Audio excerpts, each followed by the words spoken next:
அப்படி வளர்க்கப்பட்ட பயங்கரவாதத்தை வந்து பயங்கரவாதி இப்ப என்ன சொல்லுவாங்கன்னா, அந்த பயங்கரவாதி ஏதோ அவன் ஒரு தனி ஒரு செக்ட், அவனுக்கும் இங்க உள்ள மற்றவங்களுக்கு சம்பந்தமே இல்லை, இவங்கள ரொம்ப நல்லவங்க, அவங்க தனி, அவங்க ஏதோ ஒரு படிப்பறிவு இல்லாத காரணத்தினாலோ அல்லது வேலை வாய்ப்பு கிடைக்காத காரணத்தினாலோ அல்லது சோத்துக்கு கஷ்டப்படாத காரணத்தினாலோ, அதனால இன்ஜினியர் டாக்டர்ஸ் இப்படி நிறைய பணம் வைத்திருக்கூடிய கோடிக்கணக்கான பணம் வைத்திருக்கூடிய அவங்களாம் அந்த மாதிரி பயங்கரவாதிகளை மாறி இருக்கிறார்கள்.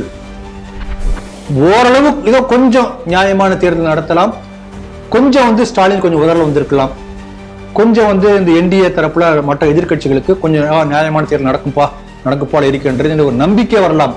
அப்படிப்பட்ட தோற்றம் தான் வந்திருக்கிறதே தவிர, தமிழகத்தை பொறுத்தவரை என்டையர் சிஆர்பிஎஃப் போர்ஸ் எப்படி வெஸ்ட் பெங்கால் இருக்கும் அந்த மாதிரி வந்து இங்க இருந்தால் மட்டும்தான் நியாயமான தேர்தல் நடக்கும் என்பது போல சூழ்நிலை கண்முன்னால தெரிகிறது. அதுல சிறப்பாக ஒரு அணி இருக்கு, அந்த அணி பேர் ரவுடி அணின்னு பேர். திமுகவுடைய ரவுடி அணிக்கு இன்னொரு பேர் என்ன, விசிகான்னு பேர். நீதிமன்றம் கொஞ்சம் கடுமையான சொல்லதான் பயன்படுத்தி இருக்கிறது. கடுமையாக எக்ஸிகியூஷன் பாயிண்ட் கரெக்டா இருக்கணும், அதுக்காக நீதிமன்றம் அடுத்து என்ன செய்கிறது என்று பார்ப்போம். அந்த கலெக்டர் வந்து அதை செய்ய தவறினால் நீதிமன்றம் என்ன அடுத்த நடவடிக்கை எடுக்கும், கலெக்டர் பார்த்து என்ன கேட்கும். அது என்ன 31ஆம் தேதியோட வந்து மார்ச் மாசம் 31ஆம் தேதி காலாவதி ஆயிடுச்சு கான்ட்ராக்ட் லேபர். ஏன் ரினியூ பண்ணல, காசு இல்லையா?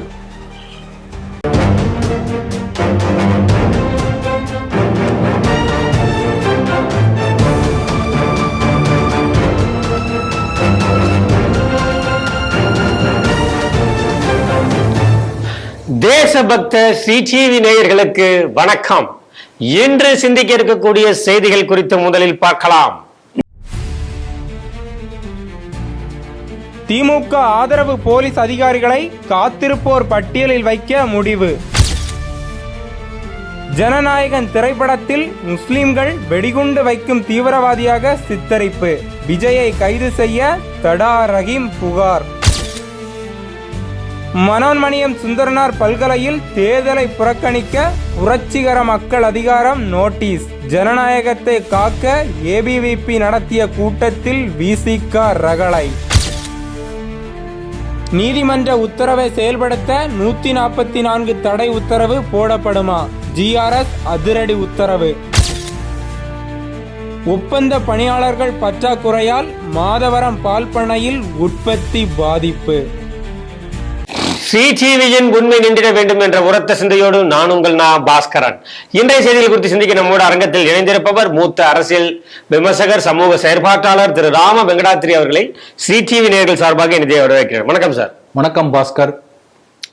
திமுகவுக்கு ஆதரவாக செயல்படக்கூடிய காவல் அதிகாரிகள் காவல்துறையில அதிகமாக இருப்பதாக பல பேர் தேர்தல் ஆணையத்துக்கு கம்ப்ளைண்ட் கொடுத்திருக்காங்க. அதனுடைய நடவடிக்கையாக இப்போ சில அதிகாரிகளை மாற்றுவதற்கு புதிதாக நியமிக்கப்பட்டிருக்கக்கூடிய டிஜிபி, அது அவருமே தேர்தல் ஆணையத்தில் தான் நியமிக்கப்பட்டார். அவர் அங்கே இன்டர்னலாக மீட்டிங் போட்டு இருக்கிறதாக தகவல்கள் கசிய ஆரம்பிச்சிருக்கு. இதனுடைய விளைவுகள் என்னவா இருக்கும், நீங்க எப்படி இதை பாக்குறீங்க? டிஜிபி சந்தீப் ராய் ரத்தோடு புதிதாக பதவியேற்றிருக்கிறார். பதவியேற்ற உடனேயே சில பேரில் பல பேரை களையெடுக்க வேண்டும். பல பேரை களையெடுத்தாதான் ஏதோ ஓரளவு நியாயமான முறையில் தேர்தல் நடத்த முடியுங்கிற முடிவுக்கு அவர் வந்திருக்கார். ஏன்னா இப்ப பாருங்க, வெளிப்படையா ஒரு ஸ்டேட்மெண்ட் இருக்கார், அதுல இருந்து எந்த அளவுக்கு அந்த காவல்துறை இருக்கின்றது நம்ம தெரிஞ்சுக்கலாம். இப்ப சில அதிகாரிகள் மாற்றம் பண்ணியாச்சு காவல்துறையில. இப்ப என்ன வெளிப்படையா சொல்லியிருக்காருன்னா, ஏற்கனவே மாற்றம் செய்யப்பட்ட இப்ப அந்த டிபார்ட்மெண்ட்ல இல்ல, வேற எங்கேயோ போயாச்சு. அவர்கள் சொன்ன உத்தரவை நீங்கள் நேரடியாக நிறைவேற்றாமல் நேரடியாக உங்க மேலதிகாரி உத்தரவை நிறைவேற்றணும். அப்படின்னா என்ன அர்த்தம்? அவன் போனால கூட அவனுடைய ஆதிக்கம் இருக்கிறது. அப்ப அவன் யாரு? திமுக கட்சிக்காரன். இவன் யாரு? இவன் சொல்ற இவன் திமுக கட்சிக்காரன். அப்ப திமுக கட்சியினுடைய அதை செயல்படுத்துவதற்கான ஒரு அமைப்பாக இந்த டிஜிபி சொல்வது போல பார்த்தோம்னா, இது வந்து தமிழக காவல்துறை என்பது ஏவல் துறை என்று நாம் பலமுறை சொல்லியிருக்கோம். அதை வெளிப்படையா அதை அப்படி சொல்லாம கொஞ்சம் வேற மாதிரி சொல்லியிருக்காரு. திமுக கட்சியுடைய இடிபிடியாக இந்த காவல்துறை முழுக்க தமிழ்நாடு முழுக்க இருக்கிறது. அது முக்கியமான பல டிஎஸ்பி அளவுல, கமிஷனர் அளவுல, மாவட்ட அளவுல யாரெல்லாம் வந்து ரொம்ப வேண்டப்பட்டவர்களா இருக்கிறார்களோ அவங்க லிஸ்ட் தயார் பண்ணி 2 நாளைக்குள்ளார எலெக்ஷன் கமிஷன் கொடுத்து அவங்களையும் மாற்றினால்தான் ஏதோ கொஞ்சம் நியாயமான முறையில் நடக்கும் என்பது போல ஒரு கருத்து தெரிவித்திருக்கிறார். அதான் நம்ம பார்க்கிறோம். இப்ப முதல்ல இந்த இவர் மாற்ற டிஜிபி வந்த உடனே சந்தீப் ராய் வந்த உடனேயே ஒருத்தர் வந்து பதறி போயிட்டார் தெரியுங்களா? பாத்தீங்களா செய்திய? கவனிக்கல. யார சொல்றீங்க? நம்ம முதலமைச்சர் காபந்து முதலமைச்சர் மு.க. ஸ்டாலின் துடிச்சு போயிட்டார் அப்படியே. அவர் வந்து அந்த அளவுக்கு கடுமையான சாடல்களை வந்து எலெக்ஷன் கமிஷன் மேல இது வேற வச்சதே இல்லை. ஏன் அவ்வளவு பயப்படணும்? அப்ப என்ன காரணம் இருக்கு? எந்த அளவுக்கு வந்து இந்த போலீஸ் டிபார்ட்மெண்ட்டோ இல்ல இங்க உள்ள எலெக்ஷன் கமிஷன்ல மற்ற கீழ்மட்டத்தில் உள்ள ரிட்டர்னிங் ஆபீசர்ஸ் எல்லாருமே எந்த அளவுக்கு திமுக ஜாடா போடக்கூடிய ஆட்களா இருக்கிறார்கள். அதுக்கு 2-3 சாம்பிள் மட்டும் நான் சொல்றேன், எல்லாத்தையும் சொல்ல முடியாது. அப்பாவு அவர் வந்து நாமினேஷன் தாக்கல் பண்றார். நாமினேஷன் தாக்கல் பண்ணும்போது உங்களுடைய வழக்கு சொத்து எல்லாத்தையும் டிக்ளேர் பண்ணும். இவருடைய வழக்குகளை டிக்ளேர் பண்ணாம விட்டுருக்கார். அப்படி இருந்தால் அதை ரிஜெக்ட் பண்ண முடியும். அப்ப அதை கேட்டிருக்கார் குற்றாலநாதன், அதை போய் கேட்டிருக்காரு. இப்ப விஜய் கூட பார்த்தீங்கன்னா வந்து அப்புறம் 3வது முறை தாக்கல் பண்ணிருக்காரு. பயந்து போய் 3வது முறை பண்ணியிருக்காரு. அப்பாவு வழக்கெல்லாம் சொல்லவே இல்லை. ஏன் சொல்லாம போய் கேட்டதுக்கு அந்த ரிட்டர்னிங் ஆபீசர் அதெல்லாம் இல்லை சார், பரவாயில்ல சார், அதெல்லாம் ஒரு சின்ன விஷயம் எல்லாம் இது பண்ணிக்க வேண்டாம் அப்படின்னு இருக்காரு. இவர் உணர்ந்தால போய் ரொம்ப ப்ரெஷர் பண்ணி கேட்ட உடனே, என்ன சார் ரொம்ப பெருசா பேசுறீங்க, நீங்க அட்வொகேட் தானே, உடனே கோர்ட் கேஸ் போடுங்க, கோர்ட் போய் பார்த்துக்கோங்க. அப்ப அப்பாவை வந்து எப்படி வேணா இந்த இது வளைத்துக் கொள்ளலாம், சட்டத்தை வளைத்துக் கொள்ளலாம்.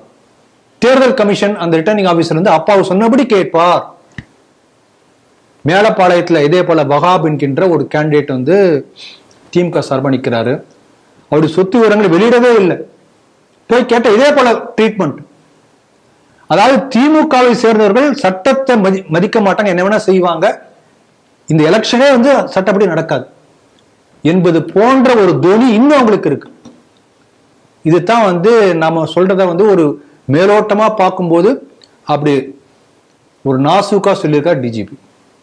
ஆகவே blatant violation of law and order, அதாவது இந்த என்டையர் போலீஸ் போர்ஸ், இந்த election commission, IAS IPS officers எல்லாமே திமுக துதிபாடக்கூடிய, திமுக சொல்படி கேட்கக்கூடியவர்களா மட்டுமே இருக்கிறார்கள் தமிழ்நாட்டில். அதான் வந்து ஒரு மறைமுகமா சொல்லி இருக்கிறார். அவர் நிறைய கலையடிக்க வேண்டி இருக்கிறது, இந்த டைம் கம்மியா இருக்கு, எந்த அளவுக்கு செய்ய முடியும் தெரியாது.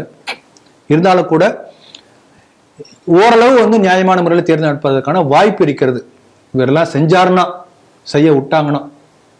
சிடிவியில கூட ஒரு 3 நாளைக்கு முன்னாடி ஒரு கருத்து கணிப்பு 152 தொகுதிகளுக்கு வெளியிட்டாங்க. அன்னைக்குதான் காலையில் 6 மணியோட அதுக்கப்புறம் வெளியிடக்கூடாது சொன்னா அன்னைக்கு கூட முடிச்சுட்டாங்க. ஏன்னா 234 தொகுதிகளுக்கும் நிருபர்கள் இருந்தாலும் கூட அந்த டைம் காலகட்டம் கம்மியா இருந்தாலும் அவ்வளவுதான் முடிஞ்சது.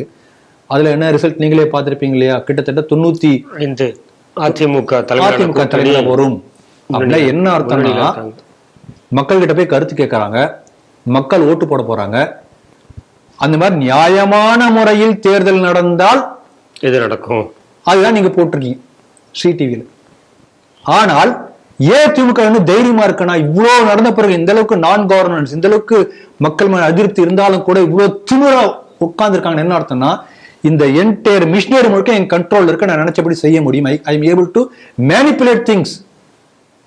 இப்ப சிதம்பரம் கூட ரீகவுண்டிங் மினிஸ்டர் சொன்னாங்க, கோர்ட்ல கேஸ் நடந்தது, அதுக்குள்ள ஒரு டைம் எல்லாம் முடிஞ்சாச்சு. ஆகவே அவர்களுக்கு தெரியும். அதனால அந்த அளவுக்கு ஒரு மோசமான சூழ்நிலை தமிழகத்தில் இருக்கிறது. அதைத்தான் இந்த செய்தி நமக்கு கோடிட்டு காட்டுகிறது. அதனால ஓரளவு ஏதோ கொஞ்சம் நியாயமான தேர்தல் நடத்தலாம். கொஞ்சம் வந்து ஸ்டாலின் கொஞ்சம் உதறல வந்திருக்கலாம். கொஞ்சம் வந்து இந்த என்டிஏ தரப்புல மற்ற எதிர்கட்சிகளுக்கு கொஞ்சம் நியாயமான தேர்தல் நடக்கும் போல இருக்கின்றது ஒரு நம்பிக்கை வரலாம். அப்படிப்பட்ட தோற்றம் தான் வந்திருக்கிறதே தவிர, தமிழகத்தை பொறுத்தவரை என்டையர் சிஆர்பிஎஃப் போர்ஸ் எப்படி வெஸ்ட் பெங்கால் இருக்கும் அந்த மாதிரி வந்து இங்க இருந்தால் மட்டும்தான் நியாயமான தேர்தல் நடக்கும் போன்ற சூழ்நிலை கண்முன்னால தெரிகிறது. சீஃப் செக்ரட்டரி கூட மாத்திட்டாங்களே, அதுவுமே பெரிய கவலையா இருக்கு. ஆமா, அதனால ஓரளவு நியாயமான தேர்தல் நடத்துவதற்கான அந்த திசையை நோக்கி நகர்த்தி கொண்டிருக்கிறது தேர்தல் கமிஷன். அவருடைய முயற்சிக்கு, இதே போல டிஜிபியுடைய முயற்சிகளுக்கும் பாராட்டுதல்கள். ஜனநாயகன் தாவேகா தலைவர் நடிகர் ஜோசப் விஜயனுடைய இறுதி படம் என்று அறிவித்த பிறகு அந்த படத்துல நடிச்சு கொடுத்தாரு. அது பெரிய எதிர்பார்ப்பை கிளப்பியது. ஜனவரி 14 பொங்கலுக்கு ரிலீஸ் ஆக வேண்டியது. ஆனா பல்வேறு முட்டுக்கட்டைகளால் பல்வேறு காரணங்களால் அது வெளியிடப்பட முடியல. தொடர்ந்து வழக்கு நிலுவையில் இருக்கிறது. இப்போ நேற்றைய தினம் என்ன ஆயிருக்கு அப்படின்னா, அது ஆன்லைன்ல வந்திருக்கு. அது மிகப்பெரிய பகீர்னு ஒரு ஆயிருக்கு எல்லாருக்குமே. பல கோடி பொருட்செலவில் தயாரிக்கப்பட்ட படம், பலரின் உழைப்பு அதுல இருக்கிறது. ஆனாலும் அந்த படம் திருட்டுத்தனமா வெளியில வந்துருச்சு. இப்போ தடா ரஹீம் அவர் என்ன பண்ணிருக்காருன்னா, அந்த படத்துல இஸ்லாமியர்கள் வந்து தீவிரவாதிகளாக பார்த்துட்டாரு. ஆமா சரி, ஏன்னா அது கவனிக்கணும். ஆமா, திருட்டுத்தனமா வந்து ரிலீஸ் பண்ணதுனால அவர் திருட்டுத்தனமா பார்த்துட்டாரு போல இருக்கு. இப்போ தடா ரஹீம் என்ன சொல்லியிருக்காருன்னா, அதுல வந்து இஸ்லாமியர்கள் தீவிரவாதிகளாக காட்சிப்படுத்தப்பட்டிருக்கிறார்கள், உடனே இந்த படத்தை தடை செய்யணும், டைரக்டர் விஜயை கைது செய்யணும் அப்படின்னு சொல்லிட்டு கம்ப்ளைண்ட் கொடுத்திருக்காரு. இந்த செய்தி எப்படி பாக்குறீங்க சார்? நீங்க துரந்தர் 2 பாத்தீங்களா? ரொம்ப ரொம்ப கம்மியான தியேட்டர்ல தான் விட்டுருக்காங்க. பாத்தீங்களா? இன்னும் பார்க்கல. அதை பத்தி ரிவ்யூ வந்திருக்கு. நானும் படம் பார்க்கல. ஸ்ரீ தமிழ்ல ரிவ்யூ வந்திருக்கு. ஸ்ரீ தமிழ் வந்திருக்கு. நிறைய பத்திரிகைகள் வந்திருக்கிறது. பல பேர் வந்து நம்ம விராட் கோலினா சொல்லியிருக்காரு. அவர் என்ன சொல்லியிருக்காரு, என்னுடைய வாழ்க்கையிலே வந்து இப்படிப்பட்ட ஒரு சினிமா அனுபவத்தை நான் பார்த்ததே இல்லை, 4 மணி நேரம் ஆனாலும் நான் உட்கார்ந்து கட்டி போட்ட மாதிரி இருக்கு அப்படின்னு சொல்லியிருக்காரு. ஆகவே எந்த அளவுக்கு வந்து இந்த நாட்டில் உள்ள அரசியல்வாதிகளோட ஆதரவோடு, குறிப்பாக அப்ப இருந்த காங்கிரஸ் கட்சியுடைய ஆதரவோடு பயங்கரவாதம் வளர்க்கப்பட்டது. அப்படி வளர்க்கப்பட்ட பயங்கரவாதத்தை வந்து பயங்கரவாதி இப்ப என்ன சொல்லுவாங்கன்னா, அந்த பயங்கரவாதி ஏதோ அவன் ஒரு தனி ஒரு செட்டு, அவனுக்கும் இங்க உள்ள மற்றவங்களுக்கு சம்பந்தமே இல்லை, இவங்களாம் ரொம்ப நல்லவங்க, அவங்க தனி, அவங்க பாவம் ஏதோ ஒரு படிப்பறிவு இல்லாத காரணத்தினாலோ, அல்லது வேலை வாய்ப்பு கிடைக்காத காரணத்தினாலோ, அல்லது சோத்துக்கு கஷ்டப்படாத காரணத்தினாலோ, அதனால இன்ஜினியர் டாக்டர்ஸ் இப்படி நிறைய பணம் வைத்திருக்கக்கூடிய, கோடிக்கணக்கான பணம் வைத்திருக்கக்கூடிய அவங்களாம் அந்த மாதிரி பயங்கரவாதிகளை மாறி இருக்கிறார்கள் அப்படின்னு புட்ட பண்றாங்க. இப்ப நீங்க பாருங்க, கோயம்புத்தூர்ல பயங்கரவாதம் நம்ம தமிழ்நாட்டில் நம்ம கண் முன்னால பார்த்தது. கோயம்புத்தூர்ல 58 பேர், எத்தனை பேர் ஊனமா போயிருக்காங்க, இறந்து போனவங்க விடுங்க, வாழ்க்கை முழுக்க ஊனம், அந்த குடும்பமே சர்வநாசம். அப்ப எத்தனை குடும்பங்கள், 100 கணக்கில் இருக்கும் இல்லையா? அது செஞ்சது யாரு? இப்ப நாடு முழுக்க நீங்க வந்து எத்தனை பயங்கரவாத வெடிகுண்டு, இப்ப மோடி அவர்கள் வந்த பிறகுதான், இந்த ஆட்சிக்கு பிறகுதான் இந்த பயங்கரவாத வெடிகுண்டுங்கிறது நமக்கு மறந்து போயிருக்கும். அதுக்கு முன்னாடி எல்லா லிஸ்டையும் எடுத்து பாருங்களேன், யார் பண்ணது எல்லாருக்கும் தெரியுமே. இந்த உள்ளங்கை நெல்லிக்கனி போல அப்படிம்பாங்க, முழு பூசணிக்காய சோத்துல மறைக்காதுன்னு சொல்லுவாங்க, அதெல்லாம் அந்த மாதிரிதான் இது. அதுக்கு முயற்சி பண்றது. நான் ஒரு கேள்வி கேட்கிறேன், இப்ப வெடிகுண்டு வைக்கக்கூடிய பல இது ஒரு படத்தை விட்டுருங்களேன், இந்த ஒரே ஒரு படத்தை விட்டுருங்க. இது வரைக்கும் ஒரு 100கணக்கான படம் வந்திருக்கு இதை பத்தி, இஸ்லாமிய பயங்கரவாதம் பத்தி உலகம் முழுக்க எல்லா மொழிகளிலும் வந்திருக்கிறது. அது தவிர இந்த மாதிரி இங்க வைக்கக்கூடிய அந்த இதையும் குடும்பமா அங்கங்க வாட்ஸ்அப்ல எல்லாம் கூட வரக்கூடிய காட்சிகள் பார்க்கிறோம். காஷ்மீர்ல கல்லெறியக்கூடியவர்கள் அங்கிருந்து ஆரம்பிச்சு குண்டு வைக்கக்கூடிய வரைக்கும் எல்லாரும் என்ன பண்றாங்கன்னா, குண்டு வைக்கும் போது அல்லாஹு அக்பர் சொல்றானா இல்லையா, நாரே தக்பீர், அதுக்குன்னு அர்த்தம் தெரியல, பாருங்க, பார்த்து சொல்லுங்க. அப்போ குண்டு வைக்கக்கூடிய எல்லா பயங்கரவாதியும் சொல்லக்கூடிய அல்லாஹ் அக்பர் என்று சொல்கிறான் என்று சொன்னால் அது இஸ்லாத்தோடு சம்பந்தப்பட்டு இருக்கிறதா இல்லையா? நம்முடைய கேள்வி இதுதான்.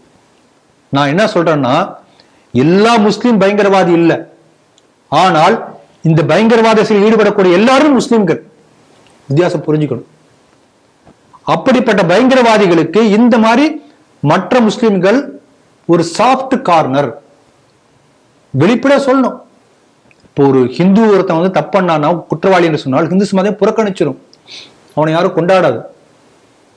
ஆனால் ஒரு இஸ்லாமிய பயங்கரவாதி குண்டு வச்சான்னா எல்லா முஸ்லீம் தலைவர்களும் சேர்ந்து நிராகரிக்கணும், அவனுக்கு இந்த குண்டு வச்சுக்க எனக்கு சம்பந்தம் இல்லை, நாங்க வன்மையா கண்டிக்கிறோம், சொல்லணுமா இல்லையா? இதே தடா ரஹீம் என்ன பண்ணாரு, தொடர் ரயில் குண்டு வெடிப்புல வந்து அந்த வழக்கில் கைதாகி ஜெயில இருந்தவர் சுப்ரீம் கோர்ட்ல போய் ஒரு டெக்னிக்கல் பிளாட்ல அப்படியே அப்படி வெளில வந்துட்டார், வெறும் குற்றவாளி தான். ஆகவே இப்படித்தான் இவங்களா இருக்காங்க. ஒரு பயங்கரவாதிக்கு வந்து அதை காப்பாற்றுவதற்காக ஒரு பெரிய ஒரு வேஷம் போடக்கூடிய ஒரு முயற்சி பண்ணியிருக்கிறார். இதை தடை பண்ணுவாங்களா அதெல்லாம் தெரியாது, அது அடுத்து பார்ப்போம். ரிலீஸே ஆகலையா அப்புறம் எங்க தடை பண்ணுவாங்க? அதனால எப்படி இருந்தாலும் வந்து இது ரிலீஸ் எலெக்ஷன் முன்னாடி ரிலீஸ் ஆனா விஜய்க்கு அது ஒரு பூஸ்டா இருக்கும் என்பதற்காகவே வந்து ரகசியமாக கசிய விட்டிருக்கிறார்கள் அப்படின்னு எல்லாம் சொல்றாங்க. அது தெரியாத நமக்கு, அது வேற விஷயம், அதுக்கப்புறம் போலாம். தராஜ் ரஹீம் சர்டிபிகேட் கொடுக்குற ஆள் இப்படிப்பட்டவர், அந்த லட்சணத்துக்காக நான் சொல்ல வந்தேன். அதனால பயங்கரவாதம் வேறும் வேரடி மண்ணும் இல்லாமல் போகணும் என்று சொன்னால் இவங்க எல்லாம் டிஸ்ஓன் பண்ணணும். இப்ப கேரளா ஸ்டோரி வந்தது, கேரளா ஸ்டோரியில வந்து வெளிப்படையா வந்து அவங்க வந்து கடைசியா என்ன சொன்னாங்க, கேரளா ஸ்டோரியில் உள்ள ஸ்டாட்டிஸ்டிக்ஸ் தான் தப்பே தவிர கேரளா ஸ்டோரி கரெக்ட். எல்லாரும் தான், யாருமே வந்து கேரளா ஸ்டோரி தப்புன்னு சொல்லவே இல்லை. ஏதோ அதோட புள்ளி உரை சொட்டானா எண்ணிக்கை தவறானது, அதனால தப்பு தடை பண்ணணும். அது உள்ள சொன்ன கருத்து தவறானது யாருமே சொல்லல பாருங்க.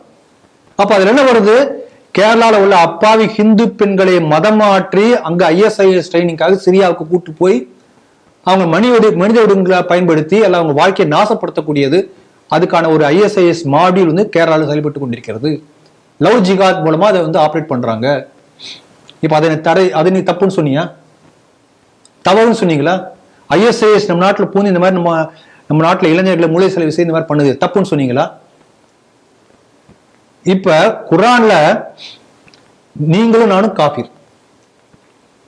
குர்ஆன் பிரகாரம் காஃபிர்கள் இந்த உலகத்தில் வாழ்வதற்கு தகுதியற்றவர்கள் சொல்லியிருக்கு. ஹதீஸ்ல சொல்லியிருக்கு. என்ன சொல்லியிருக்கு?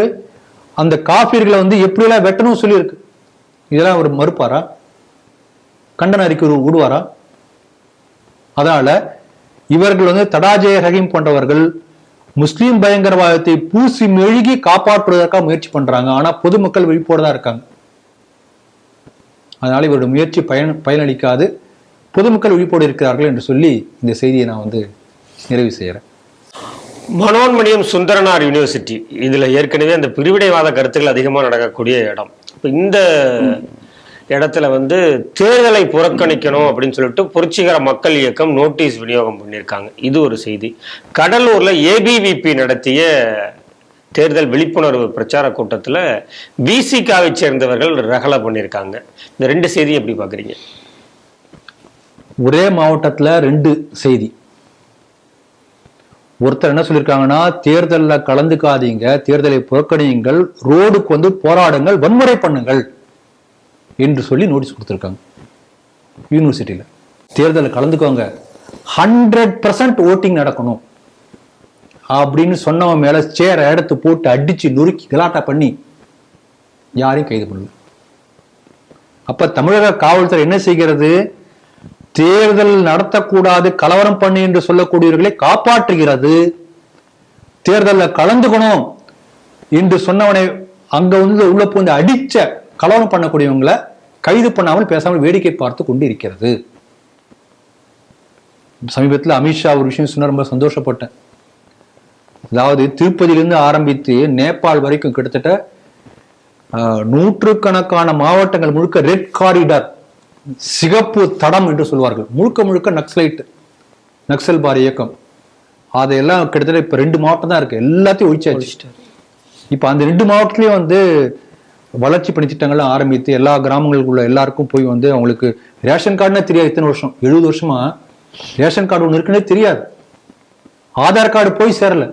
எல்லாம் கொடுத்து அவங்களுக்கு எல்லா நமக்குள்ள உரிமைகளை அவங்களுக்கு கொடுத்த பிறகுதான் அவங்களுக்கு கண் திறக்குது. ஓஹோ, இத்தனை வருஷம் நமக்கு இதெல்லாம் எல்லாம் போச்சு.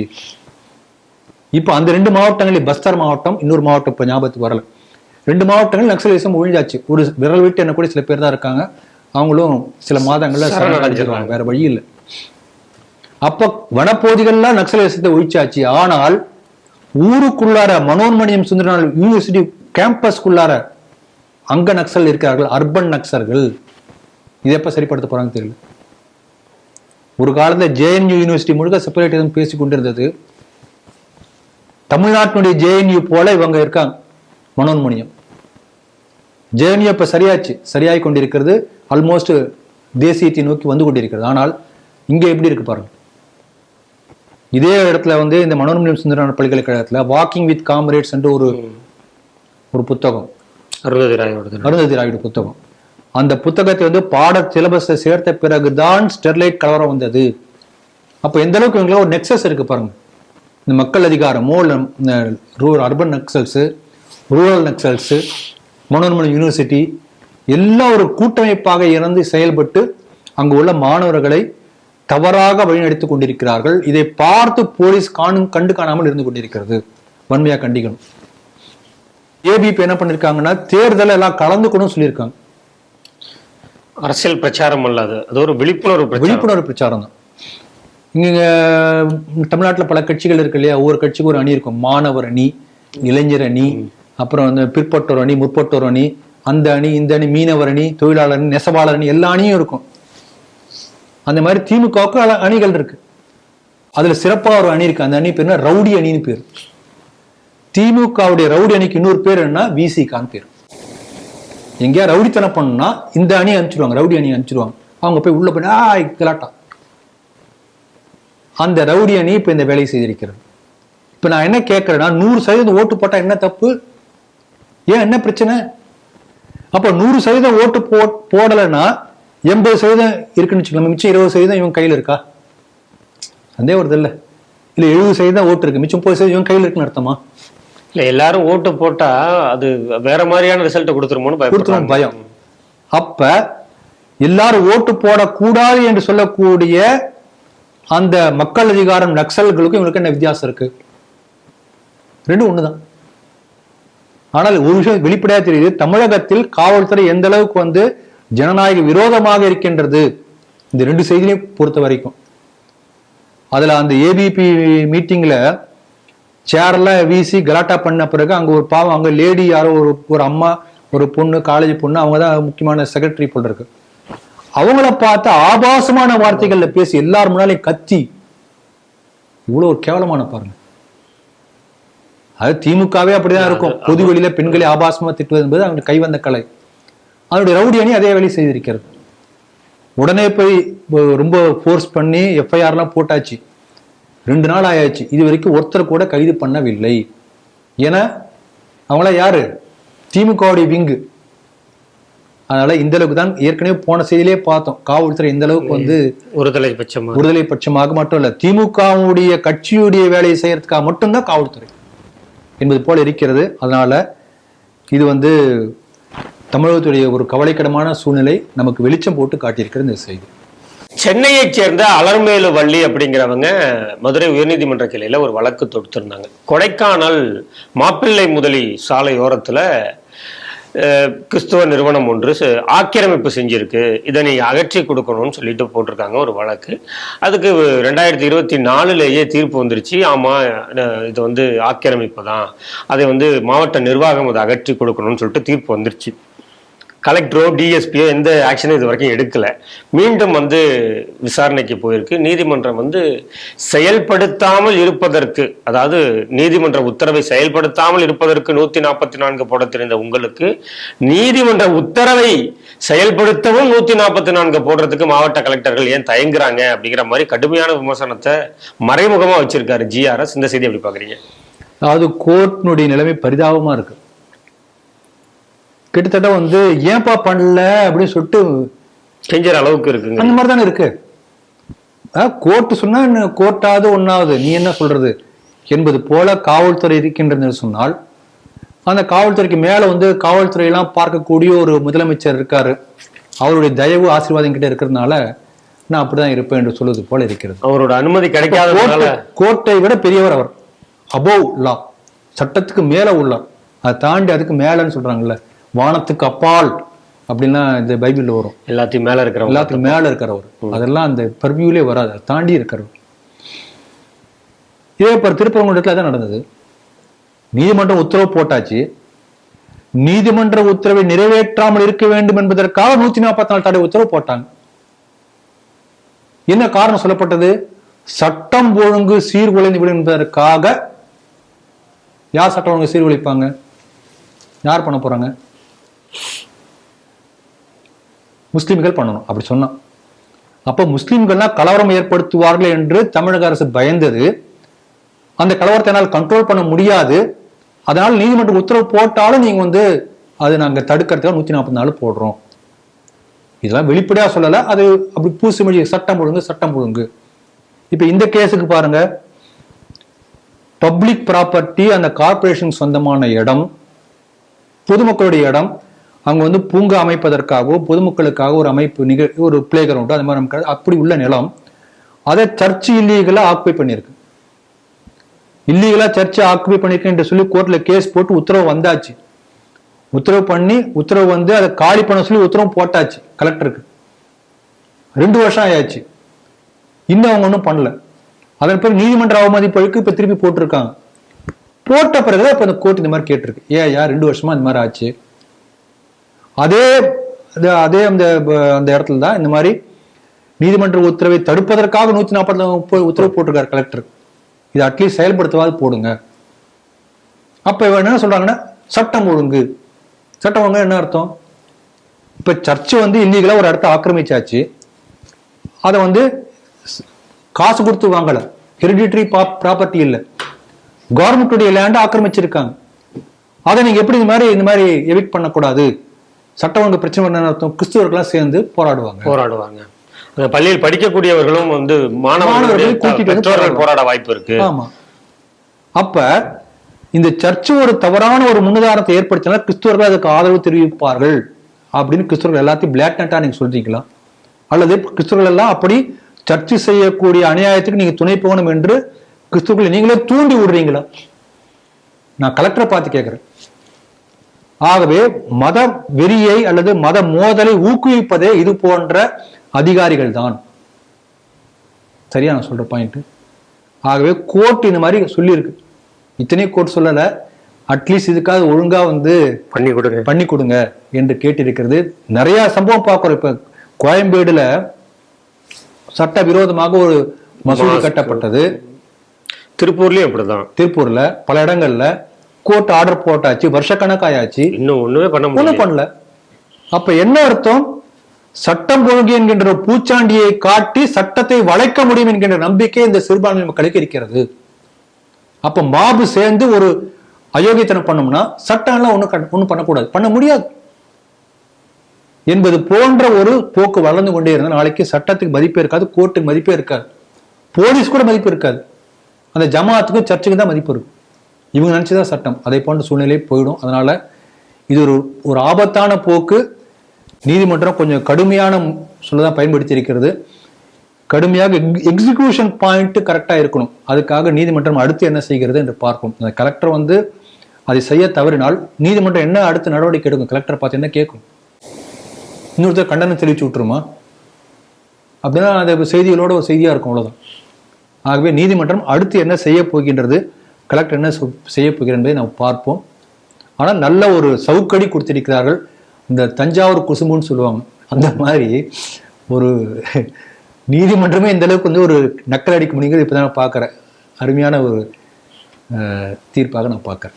2021 திமுக பதவிக்கு வந்ததிலிருந்து, ஆட்சி கட்டிலில் அமர்ந்ததிலிருந்து ஆவின் பால்வளத்துறை எவ்வளவு பாழாகி இருக்கிறதுன்னு நம்ம தொடர்ந்து பார்த்திருக்கோம். 2 அமைச்சர்களை மாத்தி அவங்க போட்டிருந்தாங்க.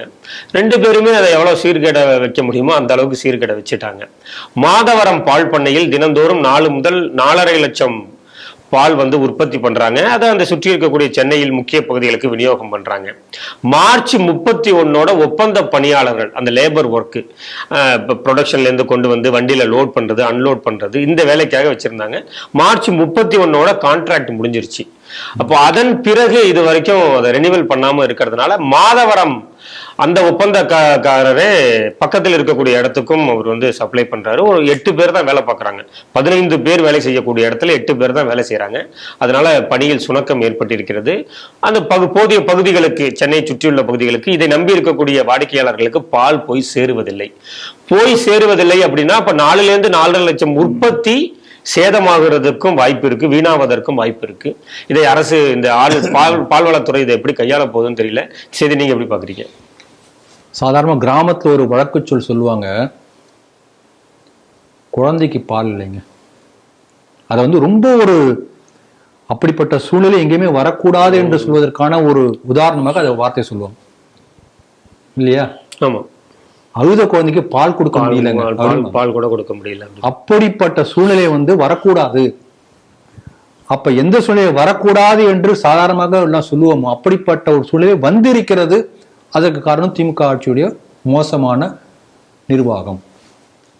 இவங்க ஒரு பால் கூட, பால்னா குழந்தைன்னு சொல்லுவாங்க. பெரியவங்களை கூட விட்டுருங்க, வயசானவங்களுக்கும் குழந்தைங்களுக்கு தான் மெயின் முக்கியமா தேவை, அடிப்படையான ஒரு விஷயம், ஒரு சத்தான ஒரு உணவு. அதை கூட உங்களால் ஏற்பாடு பண்ண முடியலன்னா அது என்ன? 31 வந்து மார்ச் மாசம் 31 காலாவதி ஆயிடுச்சு கான்ட்ராக்ட் லேபர். ஏன் ரினியூ பண்ணல? காசு இல்லையா? இதை பாரு, நிறைய விஷயம் வருது. இதை நம்மளுக்கு தெரிஞ்ச ஃப்ரெண்டு ஒருத்தர் அண்ணா நகர்ல இருக்காரு. அவர் வந்து இதே போல ஆவினுக்கெல்லாம் வந்து இந்த மாதிரி வேன் கான்ட்ராக்ட்ல வேன் இது பண்ணுவாங்க. அவர் அந்த லாரியெல்லாம் வச்சிருந்தா எல்லாத்தையும் நிறுத்திட்டு வேற பிசினஸ்க்கே வந்துட்டார். ஏன்னா அந்த அளவுக்கு வந்து அங்க நிர்வாகத்துல அந்த அளவுக்கு மோசமா இருக்கு. பல ஆண்டுகளாக எனக்கு தெரிஞ்சு 9 வருஷமா ஆவினுக்கு தான் வந்து லாரி சப்ளை பண்ணுவார். அந்த அளவுக்கு ஒழுங்கா பணம் வருது இல்லை, மோசமா நிர்வாகத்துல அந்த விட்டுட்டு வேற பிசினஸ்க்கு போயிட்டாரு. அப்ப எந்த அளவுக்கு நிர்வாகம் மோசமா இருக்கு பாருங்க. இதே அமுல் வந்து பண்ணிட்டு இருக்காங்க குஜராத்ல. நாளுக்கு நாள் வியாபாரம் வளர்ந்து கொண்டு போய்க்கிறது. இங்க என்ன ஆகிட்டு இருக்கு? பக்கத்துல கர்நாடகா நந்தினி நல்லா பண்ணிட்டு இருக்கு, நல்லா போயிட்டு இருக்கு. அப்ப சரியாக நிர்வாகம் செய்யக்கூட முடியாதவர்கள் கையில ஒரு நிர்வாகம் போச்சுன்னா இந்த அளவுக்கு சீர்கேடு அடையும். அதுக்கு நல்ல உதாரணம். இது இன்னொரு விஷயம் சொல்றேன் பாருங்க. ஆவினுடைய கொள்முதல் குறைந்து விட்டது திமுக ஆட்சிக்கு வந்த பிறகு. இதெல்லாம் பேப்பர்ல வந்த செய்தி, ஸ்டாட்டிஸ்டிக்ஸ் இருக்கு, போய் பார்க்கலாம், யார் வேணா போய் பார்த்துக்கலாம். உள்ள வரக்கூடிய இன்வெர்ட் சப்ளை குறைஞ்சாச்சு, விற்பனை அதே போல இருக்கு. எப்படி இருக்கும் கேள்வி, புரியுதுங்களா? அப்ப என்ன சொல்றாங்கன்னா, ஆவின் பால்ல வந்து ரீகம்பைன்டு மில்க் என்று சொல்கிறார்கள். வேற ஏதோ ஒண்ணு கலந்து அதே அளவுக்கு குவான்டிட்டி கொண்டுறது. அது குழந்தைங்களுக்கு ஆபத்து இல்லையா? அப்ப குழந்தைங்க உயிரோடு விளையாடிட்டு இருக்கீங்களா? இப்படிலாம் பல கேள்வி வருது. எப்படி சாதியான பல பேர் கேட்கிறாங்க. ஆகவே இப்படி நிர்வாக சீர்கேட்டை சரிப்படுத்த இயலாத இந்த திமுக ஆட்சியில குறை மட்டும் என்ன பண்றாங்கன்னா மத்தவங்க மேல சொல்றாங்க. அதை கூட ஒழுங்கா சொல்ல தெரியல. இப்ப மோடி அவர்களை பார்த்து ஷார்ட் டேர்ம் என்று சொல்வதற்கு பதிலாக ஷார்ட் டெம்பர் அப்படின்னு பேசியிருக்காரு. அது எழுதினது கூட ஒழுங்கா படிக்க முடியாமல் இருக்கக்கூடிய அந்த அளவுக்கு வந்து ஒரு என்ன சொல்றது, கையாளாகாத ஒரு முதலமைச்சருடைய நிர்வாகத்தின் கீழ் தமிழகம் முழுக்க வந்து இந்த அளவுக்கு எல்லா நிர்வாகமும் சீர்கட்டு போயிருக்கிறது. அதில் இந்த ஆவினும் ஒன்று என்பதை தவிர இதுல வந்து வேற ஒன்றும் சொல்றதுக்கு இல்லை. பாருங்க, ஒரு ஏப்ரல் ஒரு மாசத்துக்கு மேல வந்து ஒரு நிர்வாகத்தை சரிப்படுத்த முடியாது. இல்ல அது அந்த ஒப்பந்தம் முடிய போகுது அப்படின்னாலே ஒரு 15 மாசத்துக்கு முன்னாடியே புதிய ஒப்பந்தத்துக்கான டேர்ம்ஸ் அண்ட் கண்டிஷன் என்ன அப்படிங்கறத தானே தெரியாது. மக்கள் நலன் முக்கியமா இருந்தா நீங்க சொல்லபடி உடனே செஞ்சிருப்பாங்க. நடைமுறையில் இருக்கிறது அதுதானே. ஒரு நிர்வாகம் இருக்கு அப்படின்னா எந்தெந்த கான்ட்ராக்ட் முன்னாடியே தெரியுமே, அப்படிதானே பண்ணுவாங்க. இல்ல அன்றைய தினமே உட்கார்ந்து அதை சரி பண்ணுவாங்களா, இல்ல அதன் பிறகுதான் சரி பண்ணுவாங்க? 2-3 மாசம் முன்னாடி யோசனை பண்ணுவாங்க. அப்படிதானே பண்ணி ஆகணும். அப்ப இவ்வளவு பெரிய நிர்வாகத்துல வந்து இந்த மாதிரி நடக்க போகுதுன்னா ஏன் அதை சரி பண்ணல? சரி பண்ணாம இருந்தாலும் பரவாயில்ல, பாத்துக்கலாம். இந்த ஜனங்க தானே, இலவசம் கொடுத்தா போதும், பிரியாணி வாங்கி கொடுத்தா போதும், ஒன்னும் கவலைப்படும். அந்த அளவுக்கு திமிரா இருக்காங்க. மக்கள் நலனில் அக்கறை இல்லாமல், நிர்வாகத்தை செய்ய வக்கு இல்லாமல், நிர்வாகத்தை செய்ய அக்கறை இல்லாமல் இருக்கக்கூடிய ஒரு அரசு இருக்கும் வரை இப்படிப்பட்ட அவலங்கள் தொடர்ந்து கொண்டேதான் இருக்கும். இன்றைய 5 செய்திகள் குறித்து சிந்தித்து தனது கருத்துக்களை நம்மோடு பகிர்ந்து கொண்ட மூத்த அரசியல் விமர்சகர் திரு ராம வெங்கடாத்ரி அவர்களுக்கு ஸ்ரீ டிவி நேயர்கள் சார்பாக நன்றிகளை தெரிவித்துக் கொள்கிறோம். நன்றி சார். ஜெய் ஹிந்த், ஜெய் ஸ்ரீராம், வந்தே மாதரம்.